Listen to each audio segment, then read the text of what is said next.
My name is Clara Jensen. I'm 34 years old, and I'm a corporate event planner. I was staring at the text message on my phone, the words burning into my retina, even as the late afternoon sun streamed through my office window. It was from my mother, Eleanor, and it had arrived just minutes after I'd sent her the final RSVP count for her 60th birthday dinner, a celebration I'd spent the last 3 months meticulously organizing. The message simply read, "Clara, you're no longer welcome. I've decided to keep it intimate." 11 words. No explanation, no apology, just a blunt dismissal. My fingers tightened around my phone, my knuckles white. A hot wave of disbelief, then a cold surge of resolve, washed over me. She thought she could just erase me, and others, from her narrative? She had no idea who she was truly dealing with. I knew exactly who she had decided to keep intimate away from. And I knew exactly how to make sure those people didn't miss out. To understand the full sting of those 11 words, you need to understand Eleanor. My mother has always been a woman of exacting standards, particularly when it comes to social appearances. She curated her life, and by extension, mine, with the precision of a museum conservator. Every piece had to be perfect, every interaction flawless, every person in their designated place. As an event planner, I'd inherited some of her organizational drive, but where I sought to create welcoming, inclusive spaces, Eleanor used her guest lists as instruments of power. She didn't just invite people, she bestowed an honor, and she could revoke it just as easily. This tendency had been a quiet undercurrent throughout my life. A cousin uninvited from Christmas because he wore jeans. A family friend suddenly persona non grata after disagreeing with Eleanor's political views at a dinner party. I'd always been the one to smooth things over, to quietly maintain connections with the cut individuals, assuring them it wasn't personal, that Eleanor was just going through a phase. I'd hoped that for her 60th birthday, a significant milestone, she might soften, might embrace a spirit of genuine celebration. I was wrong. When Eleanor first announced her 60th, she declared she wanted the biggest, most fabulous party she'd ever had. Naturally, she tasked me with planning it. I threw myself into it, securing the grand ballroom at the old Fairmont, negotiating with caterers, and designing invitations that shimmered with elegance. Her initial guest list was extensive, nearly 150 names, a veritable who's who of our extended family and her social circle. I spent weeks meticulously cross-referencing addresses, managing RSVPs, and coordinating dietary restrictions. My own professional events often ran smoother, but this was for Mom, and I wanted it to be perfect. About a month before the event, the first whispers of adjustments began. "Clara," she'd say, her voice a little too casual, "do we really need Aunt Carol there?" She always makes that passive-aggressive comment about my hair. Aunt Carol, Eleanor's older sister, had always been the more outwardly vivacious one, a fact I knew secretly chafed my mother. I gently reminded Eleanor that it was a milestone, that family was important. Eleanor sighed dramatically, "Fine, but make sure she's at a table far away from mine." I made a mental note, a small compromise. Then came Uncle David, my father's brother. He'd once, years ago, made a slightly off-color joke at a holiday dinner that Eleanor had never forgiven. "He's so uncouth, Clara. I just can't have him spoiling the ambience." This time, her tone was firmer. "I'm paying for this, darling. I get to choose who I spend my milestone with." I argued that he was family, that he meant well, but she was unyielding. "Just remove him from the list. It's for the best." Resigned, I updated the spreadsheet, the first official cut. The cuts escalated. Cousin Bethany, who had recently gotten a promotion that Eleanor deemed too flashy, was next. Then Mrs. Henderson, a longtime family friend who had once gently corrected Eleanor on a historical fact.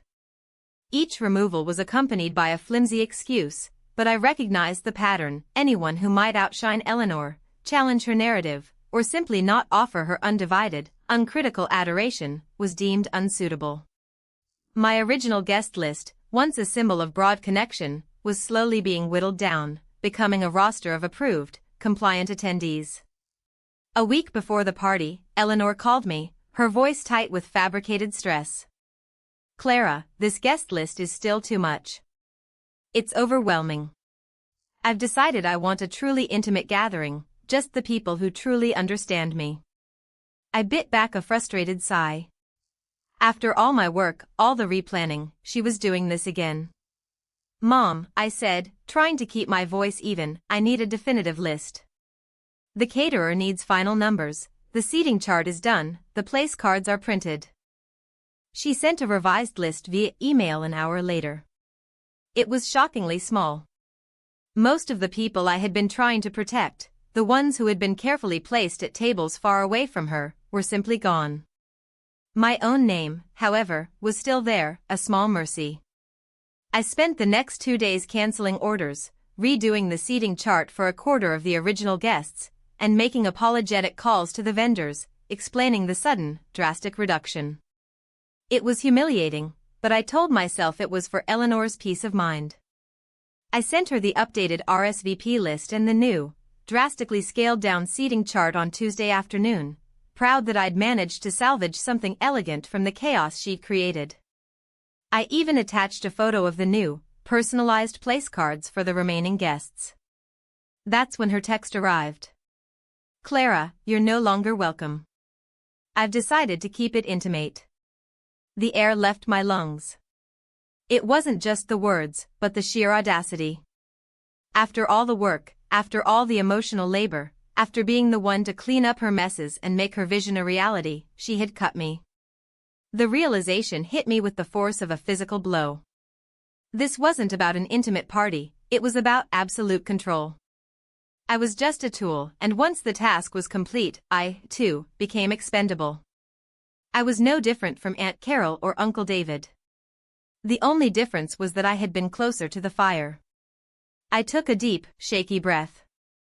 My first instinct was to call her, to demand an explanation, to unleash weeks of pent-up frustration.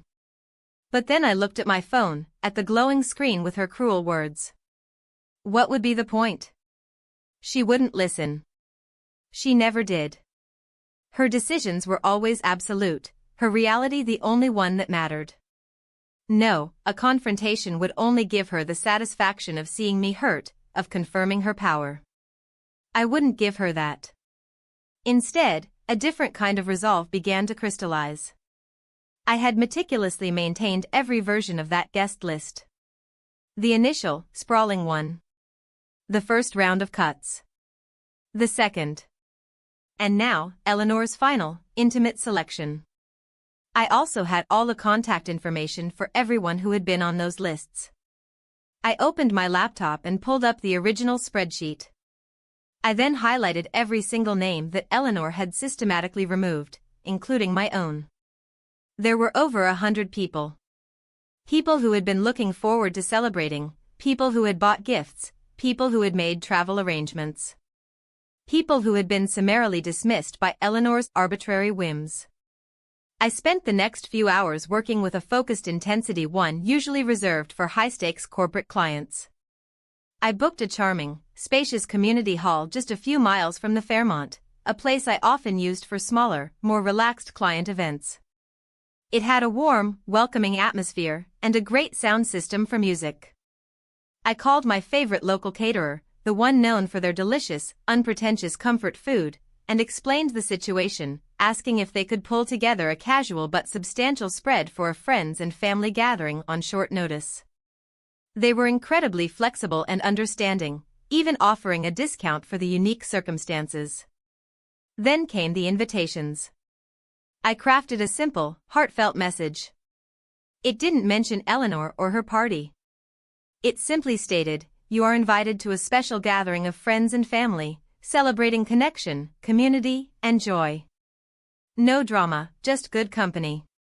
Same evening as previously planned, but at community hall name, starting at time."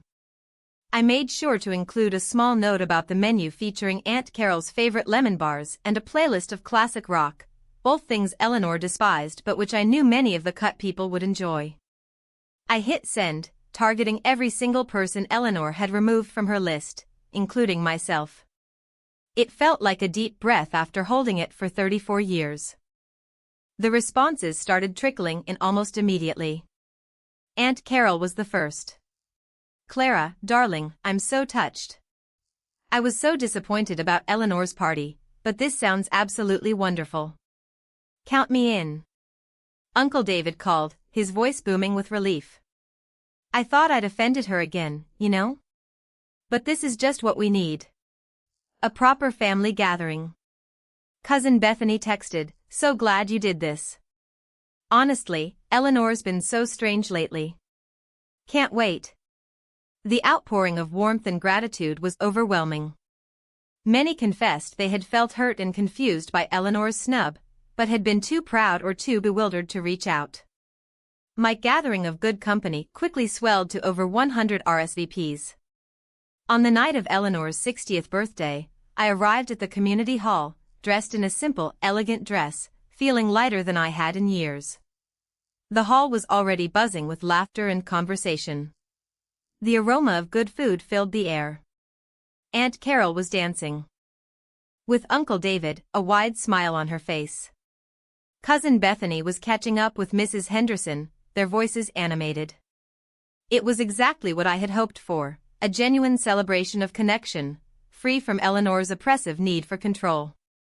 The guest list, once a symbol of her power, had become a testament to the strength of relationships she couldn't break. The inevitable phone call came the next morning. Eleanor's voice was a tight, furious whisper. "Clara, what have you done? My party was a disaster. Half the people I invited didn't show up, and I heard some ridiculous rumor about you throwing a rival event." She sounded genuinely bewildered by the low turnout for her intimate party. "Mom," I said, my voice calm and steady, "you uninvited me. You decided to keep your party intimate. I simply chose to celebrate with the people who value connection over exclusion. It was a lovely evening. Everyone had a wonderful time." "You sabotaged my birthday," she shrieked, her control finally snapping.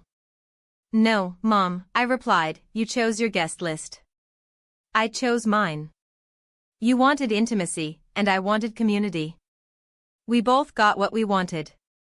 I paused, then added, "I will no longer be planning your events or mediating your relationships.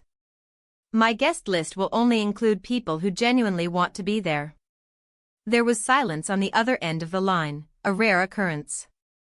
Eleanor eventually hung up without another word. In the weeks that followed, she tried to rally other relatives against me, painting me as a disloyal daughter. But the people who had attended my gathering knew the truth. They had experienced the warmth and genuine connection firsthand. They had seen the stark contrast between Eleanor's carefully curated, exclusive event and my inclusive, joyful one. My relationship with my mother changed permanently that night. The old dynamic of me being her fixer, her dutiful planner, was gone. She still tries to exert control, but I no longer engage.